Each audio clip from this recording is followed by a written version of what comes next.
आज हम आप लोगों को पढ़ाने वाले हैं कुर्ट लेविन एक मनोवैज्ञानिक थे। उनके बारे में इन्होंने एक सिद्धांत दिया था, तरल रूप क्षेत्र का सिद्धांत। आपको क्लास ये पसंद आए तो चैनल को लाइक और शेयर सब्सक्राइब कर लेना जरूर। चैनल को लाइक और शेयर और सब्सक्राइब कर देना। चलो अब आते हैं टॉपिक पर अपने। कुर्ट लेविन क्वेश्चन आता है कि कुर्ट लेविन ने कौन सा सिद्धांत दिया था। कुर्ट लेविन ने कौन सा सिद्धांत दिया था? तो कुर्ट लेविन ने तल रूप क्षेत्र का सिद्धांत दिया था। कौन सा? तल रूप क्षेत्र का सिद्धांत देने वाले कुर्ट लेविन थे। कौन थे? कुर्ट लेविन, जिन्होंने तल रूप क्षेत्र का सिद्धांत दिया था।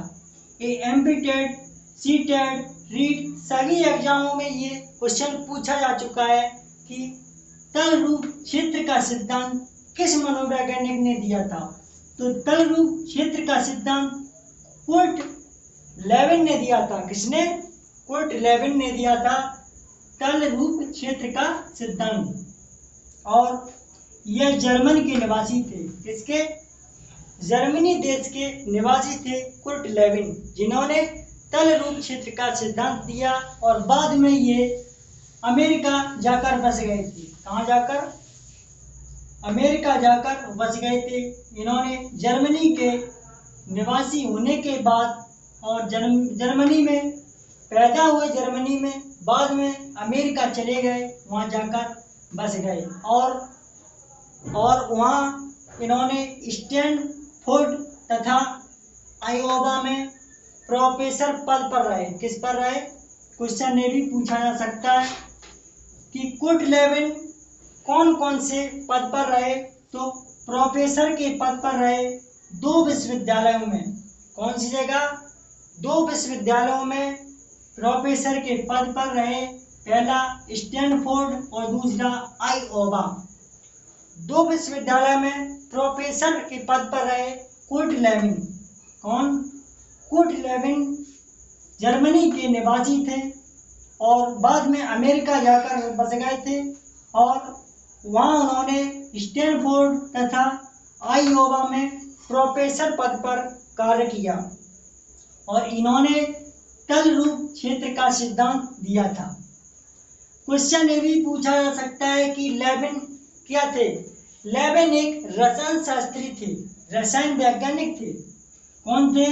कुर्ट लेविन एक रसायन शास्त्री थे। कुर्ट लेविन क्या थे? तो कुर्ट लेविन एक रसायन शास्त्री थे।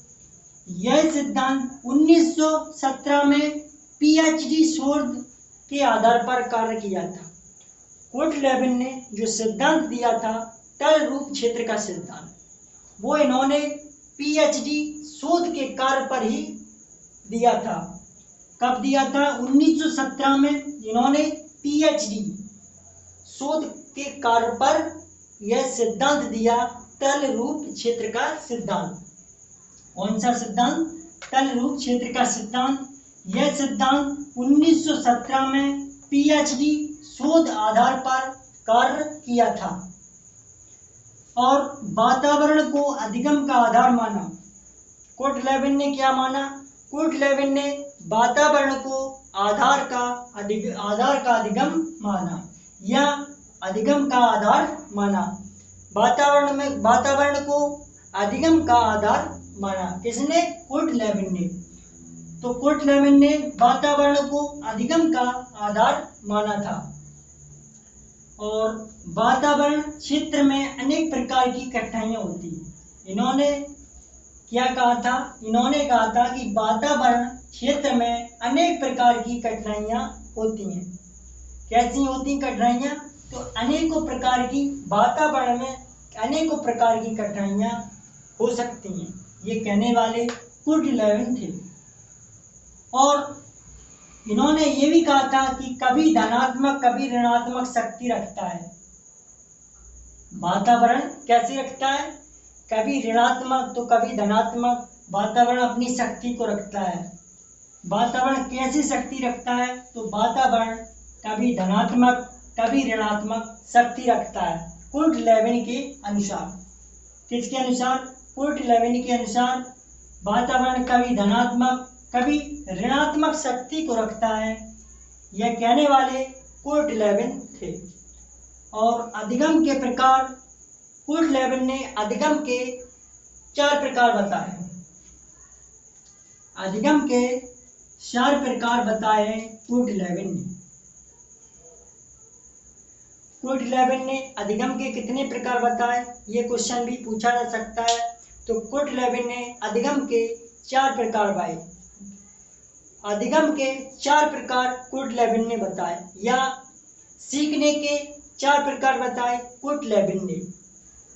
पहला आकांक्षा स्तर, दूसरा आकर्षण स्तर, तीसरा स्मृति की गति, चौथा पुरस्कार व दंड।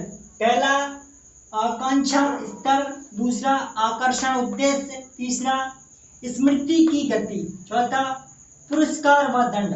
कौन कौन से? पहला आकांक्षा स्तर, दूसरा आकर्षण स्तर, आकर्षण उद्देश्य, तीसरा स्मृति की गति, चौथा पुरस्कार व दंड। ये 4 प्रकार के अधिगम के प्रकार कुर्ट लेविन ने बताए। और लेविन ने अपने सिद्धांत में 3 प्रकार का उल्लेख किया। ये भी कुछ क्वेश्चन पूछा जा सकता है कि कुर्ट लेविन ने अपने सिद्धांत में कितने प्रकार के उल्लेख किए थे।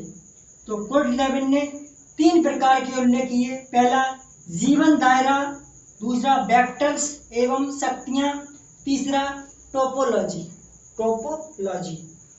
जीवन दायरा, वेक्टर्स एवं शक्तियां, तीसरा टोपोलॉजी।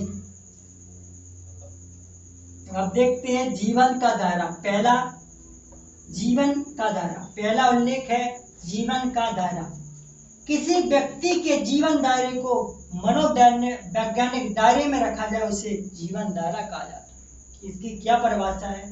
जीवन दायरे की परिभाषा है किसी व्यक्ति को जीवन दायरे को मनोवैज्ञानिक दायरे में रखा जाए उसे जीवन दायरा कहते हैं। कैसा? कि मनोवैज्ञानिक जीवन दायरा वह है जो व्यक्ति के जीवन दायरे को मनोवैज्ञानिक स्थिति या मनोवैज्ञानिक दायरे के अंदर उसको रखा जाए, वही जीवन दायरा कहलाता है। दूसरा है वेक्टर्स एवं शक्तियां। वेक्टर्स एवं शक्तियां जो भौतिक शास्त्र एवं मैकेनिक्स से प्राप्त की जाती हैं। वेक्टर्स एवं शक्तियां किससे प्राप्त की जाती हैं? तो वेक्टर्स एवं शक्तियां भौतिक शास्त्र एवं मैकेनिक्स से प्राप्त की जाती हैं। वेक्टर्स एवं शक्तियां भौतिक शास्त्र एवं मैकेनिक्स से प्राप्त की जाती हैं। तीसरा है टोपोलॉजी। तीसरा क्या है? तीसरा टोपोलॉजी, जो अवधारणा गति के क्षेत्र होते हैं। टोपोलॉजी क्या होती है? टोपोलॉजी अवधारणा गति के क्षेत्र होते हैं, जैसे ज्यामितीय आकृति। टोपोलॉजी अवधारणा गति के क्षेत्र हैं, जैसे ज्यामितीय आकृति। तो आज का ये टॉपिक था कुर्ट लेविन का सिद्धांत। और आपको ये क्लास पसंद आई हो, चैनल को लाइक और सब्सक्राइब और शेयर कर देना। कल फिर मिलते हैं अगली क्लास में, तब तक के लिए धन्यवाद।